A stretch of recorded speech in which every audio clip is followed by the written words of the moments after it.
Cuando se piensa en la Revolución rusa, la imagen típica es la de Lenin arengando a las masas en Petrogrado. Pero detrás de ese mito había hombres que trabajaban en la sombra, encargados de algo tan prosaico como indispensable: dinero, logística y protección personal. Uno de ellos fue Yakov Ganetsky, Jakub Fürstenberg, el banquero rojo, que junto con Alexander Parvus organizó el financiamiento bolchevique desde el extranjero. Ganetsky no solo fue el gestor de millones de rublos clandestinos, sino también un hombre que, en más de una ocasión, arriesgó su vida por Lenin, llegando incluso a salvarlo en un tiroteo.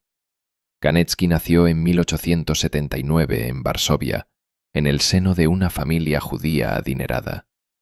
Su infancia transcurrió en un ambiente de privilegios, rodeado de lujos y con acceso a una educación de primer nivel. A diferencia de muchos revolucionarios que venían de la miseria, él conocía de cerca el funcionamiento del capital, de los bancos y del comercio internacional. De joven estudió en Zúrich, donde entró en contacto con círculos marxistas y se unió al Partido Socialdemócrata del Reino de Polonia y Lituania, una organización socialista que mantenía lazos con los bolcheviques. Allí conoció a Lenin y rápidamente se destacó no por su capacidad oratoria, sino por algo más práctico. Sabía manejar dinero, falsificar documentos y montar redes logísticas. En la fallida Revolución de 1905 ya figuraba como contrabandista de armas y de propaganda, un especialista en la sombra. El verdadero salto en su carrera revolucionaria se produjo con la Primera Guerra Mundial. Mientras Rusia combatía en el frente oriental, el Imperio alemán buscaba maneras de debilitarla desde dentro.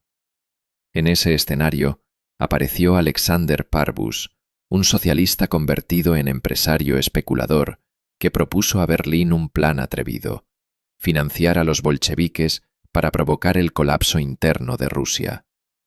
Parvus tenía la visión estratégica y los contactos políticos. Ganetsky se convirtió en su ejecutor. Instalado en Estocolmo, ciudad neutral y nodo comercial de primer orden, organizó toda la red que canalizaría el dinero y la propaganda hacia los revolucionarios en Rusia. Era la pieza que unía la teoría de Parvus con la práctica revolucionaria de Lenin. El sistema de financiación creado por Parvus y operado por Ganetsky era tan ingenioso como arriesgado. No se trataba de simples maletines con billetes cruzando la frontera, sino de una maquinaria internacional que mezclaba comercio real con operaciones ficticias para enmascarar el origen de los fondos. El mecanismo comenzaba con empresas pantalla, creadas en Escandinavia. Estas compañías aparecían registradas como importadoras y exportadoras de productos básicos, como medicinas, grano, productos químicos o maquinaria. A ojos del público, eran negocios legítimos.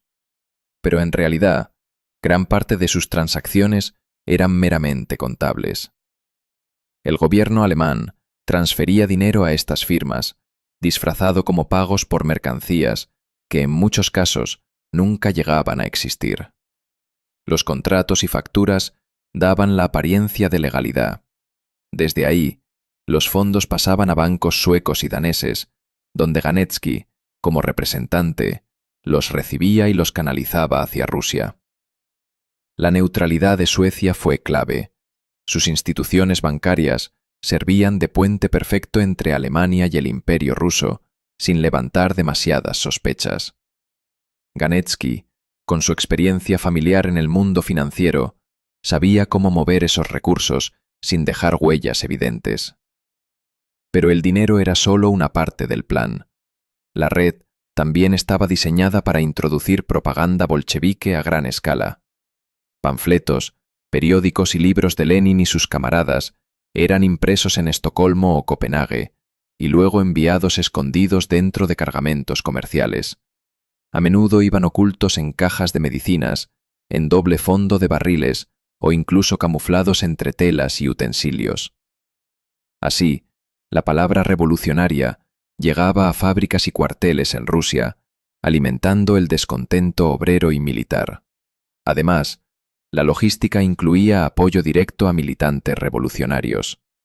Con esos fondos se pagaban pasaportes falsos, se financiaban viajes clandestinos, se alquilaban casas seguras y se organizaban rutas de escape para dirigentes perseguidos por la policía zarista. Lenin mismo se benefició de esa red de apoyo antes de 1917.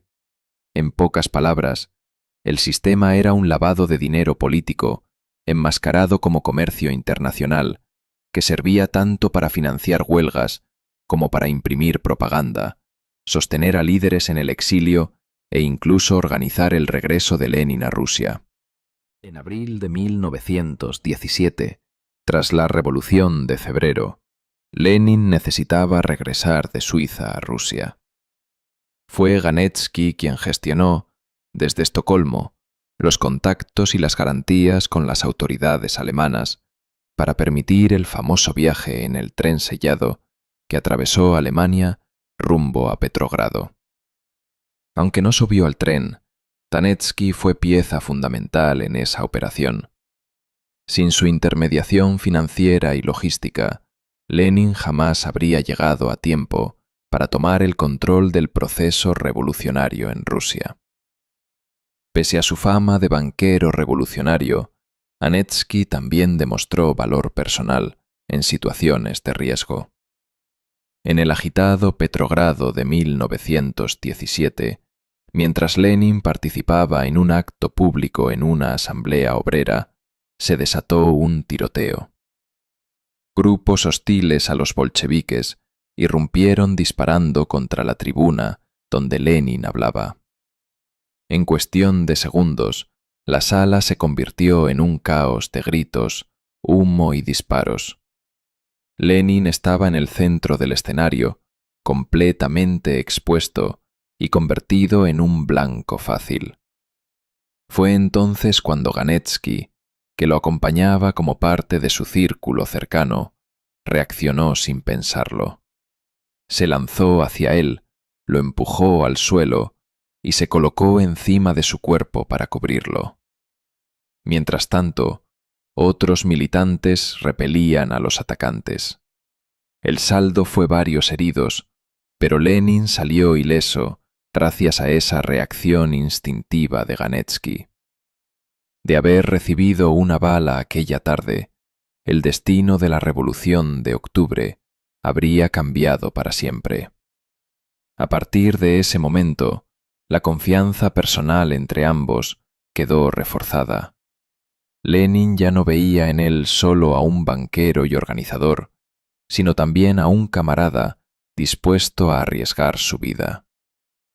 Después del triunfo de la Revolución de Octubre, Lenin lo recompensó nombrándolo representante comercial de la Rusia soviética en Estocolmo. Su misión oficial era negociar suministros vitales para el nuevo Estado soviético. En la práctica, Ganetsky siguió usando sus redes para mover dinero y mercancías de forma paralela, muchas veces especulativa. En medio de la guerra civil, conseguía introducir medicinas, alimentos y equipos en Rusia, aunque no siempre de manera limpia.